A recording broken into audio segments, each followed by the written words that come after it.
We have never grown tomatillos before. But we're gonna grow them today from seed in June in one raised bed. In one raised bed, the idea is to have salsa verde by the end of the season, grown entirely from stuff here in our garden. Seed to spoon is the mission. And we don't know what we're doing. We absolutely do not know what we're doing, and we're bringing you along for this journey. We're gonna find out if we can make this tomatillo plant survive and make salsa verde by the end of the season. So let's get going.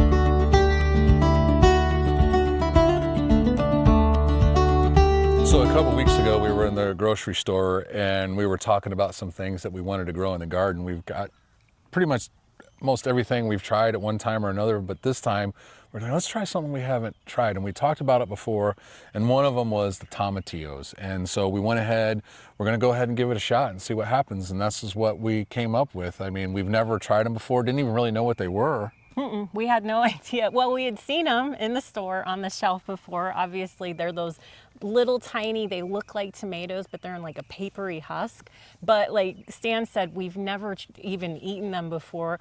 Maybe in salsa verde that we've had that somebody's made, but we probably just thought that was green tomatoes or something like that. That's what we thought tomatillos are, was just small green tomatoes. But that's further from the truth. They are not, they're still in the nightshade family, just like tomatoes, but they are more citrusy. They've got a brighter flavor, and they're the base of salsa verde. And what's funny is I actually thought that that paper, that husk on them was actually what someone actually put on them, you know, but I don't think it is, right? I mean, like a little package. Yeah, like, it comes let in me a wrap it package, and make yeah. it look like a fancy tomato. yeah, That's funny. Which makes sense when it's in the area. Don't they water them in that area? Or they store them with the tomatoes in the grocery store? I think they put them with the tomatoes. Yeah. They're like right next to them. So Yeah. that can be a little confusing. But that papery husk is kind of a cue to tell you when those tomatillos are ready to harvest. Yeah. When the husk splits open, that's supposed to be the time that you harvest those tomatillos. So this is June, and a lot of you might be thinking it is way too late to plant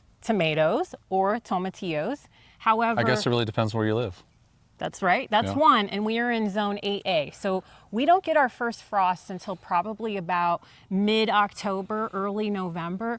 And it takes the tomatillos the long stint of 100 days. So that puts us right around September or early October. So we're going to give it a shot. We think we can make it work. And that's what we're going to start with. Okay, so one of the interesting things about tomatillos is that you have to plant at least 2. So today we're going to plant, I think, 4, right? That's what we're going to do, because they're not self-pollinating, so they need each other to pollinate to be able to get the fruit. So like Stan says, we're going to be planting 4 in this raised bed. We're going to space them as best as we can, about 2 feet apart. It's going to be probably more like 1.5, but that should give them that good kind of close enough to each other where they can pollinate each other and we can get a nice crop of tomatillos. So think of tomatillos as a vining, almost indeterminate tomato plant. We are going to have to put some kind of trellis on here because from what we've researched, they will vine and they will need to grow up. We could just use the tomato cages. Yeah, that's probably I'm what we'll thinking use. that'll work. Yeah. And they are indeterminate, like a indeterminate tomato. So that means that they will continuously produce fruit throughout the season instead of just producing one batch of fruit and then they're done with. And I would say, since we're getting in it so late, that we probably would only have 1 round. It's going to be hard to continue in through September, and the days are getting shorter and stuff like that. So hopefully we'll at least get enough to get at least 1 round of salsa verde. Let's hope. The tomatillos, they aren't very picky as far as, you know, being hard to grow. All you need is some well-drained soil and some full sunlight. So hopefully what we have here, what we're going to set up today, I'm going to put some all-purpose fertilizer. We're going to rake it in, we'll water it in, and then we'll go ahead and get our seeds in the ground. This is our plant tone organic fertilizer that we use on everything, and it seems to work really well. We've never had any issues with it. Everything in our garden, we start out with this. So just give it a nice heavy sprinkle, and we'll go ahead and rake this in the top part of the soil just to kind of get it mixed in, and then we'll go ahead and water it in, start getting our seeds in the ground. Let's rake this in real good, top layer of the soil. This dirt that we have here drains really well. So typically what I would do is when I plant seeds is I plant the seeds first and then I water them, unless they are kind of a shallow seed to plant, which tomatillos really only go in about 1/4 of an inch. So we don't want to put them in the ground 1/4 of an inch in the spots that we want them to grow and then water them too much afterwards, because we'll wash the seeds away. So this is the brand we got right here, just off the shelf. I think we got these at... Usually the tomatillos are green, but we really thought that this purple tomatillo would be amazing to grow. So our salsa verde will be purple. That's or maybe right. they're green inside when you cut them open. We don't know. We don't know. Yeah, so we'll go ahead and see what these seeds look like really quick. I have no idea. They seem pretty small, like tomato seeds, so pour a couple of these out and see what we got. You know, maybe we'll go in just in a straight row.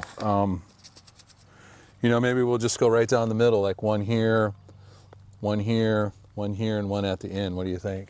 Sure, let's see those seeds. Let's see. Oh yeah, they're small. Look how small those are. Right. So what we'll do, just like anything when you're planting, we'll put a couple 3 in each hole just to make sure that we get a germination. I'll go like right here. Let's go about like that. We'll take a couple 3. Yeah, maybe more than that. So we got those in there. See what happens. We'll go ahead and thin them out once they start growing. So we'll go right here.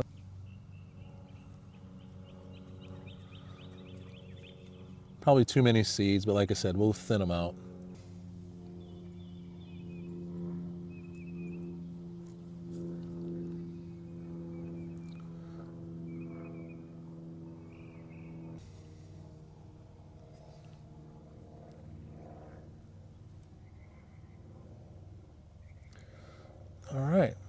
All right, so we got the seeds in the ground. It's only 4 plants. It seems like, really, when you see this bed, I mean, it's for 4 seeds seems a little light, but we'll see what happens. So we got these in the ground. We got them watered in, and what they're saying is about 7 to 14 days, we should start seeing some plants coming out of the ground.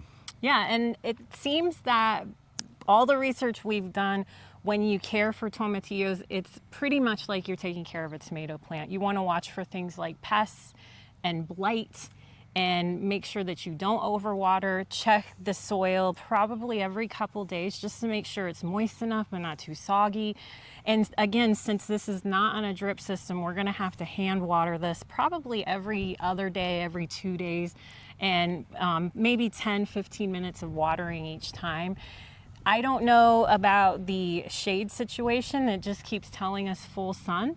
So I don't know if we're going to have to cover it with a shade cloth, but we will get to that point and we'll let you know. Maybe that husk will protect them. That's a good point. Yeah, maybe that's their shade cloth. But not like our tomatoes where we got to put shade cloth on them to protect them in this heat. Rhonna's talking about the watering situation, and like with tomatoes, I think one of the most important things is you never want it to dry out. Because and again, if this is in the tomato family, I would say it's probably the same situation. You know, you let your tomatoes dry out, they get kind of a, you know, in and out of dry and wet, and it really shocks them, and they get a lot of, you know, they tend to get bottom rot on it. So I'm assuming that it's kind of the same thing with these tomatillos. We want to make sure that they never really dry out, and those roots are constantly have a good amount of moisture to them and not over wet or dry out at any time. And one more thing we're going to do, not now, but as soon as they germinate within the week or 2 weeks, then we will put some kind of a tomato cage around them, because again, they will need some way to trellis up. And that's going to be fun considering how small this bed is. Yeah. And our cages are pretty big. Well, what I'm thinking is we have those square ones, those square red ones, that it will just kind of, we can shape it around this bed, and then we'll let them trellis up through that. So that'll be pretty good, because then we can tie them off too. If we have to put something across the top, we can. So yeah, that's a really good idea. Yeah. We'll probably give you guys some updates maybe in a short, just as we see it grow, as we take care of it, or take care of them, and let you know how the progress is. We also want to say, if you like what you see here today, these awesome shirts, this cool bucket hat, check out our website. It's theramblingardeners.com. You can find all kinds of cool merchandise that helps support our channel, and we appreciate all your support, everyone that's watching. Thank you so much. And if you need models to come do your t-shirts, we're always for hire too, so look us up. And we'd love to hear from you guys also too. If you have grown these, or if you've had any success or failures, if anybody's done this. I've seen a lot of gardening channels we watch. We support anybody that's out there doing these channels. So we like to get feedback from you guys too, to see if you've grown anything like this. And please give us the comments and let us know what you think, and if it's worth it, or if you've had any luck, or if you made salsa verde. We'd love your recipe. Send it to us so we know what we're doing when we get done growing these. And we're so excited to have you guys come along. So when this is all said and done, hopefully we'll have enough tomatillos to make our own salsa verde. Oh, and that reminds me. Yeah, on our Etsy shop, we do have a 22 recipe card digital download that shows you how to plant a garden, that you can make a full recipe of something on it. And even though salsa verde is not one of those recipes, we do have a salsa recipe on there. So please go check it out, and I will leave the link in the description below. All right, thanks for watching. And remember, Come grow with us.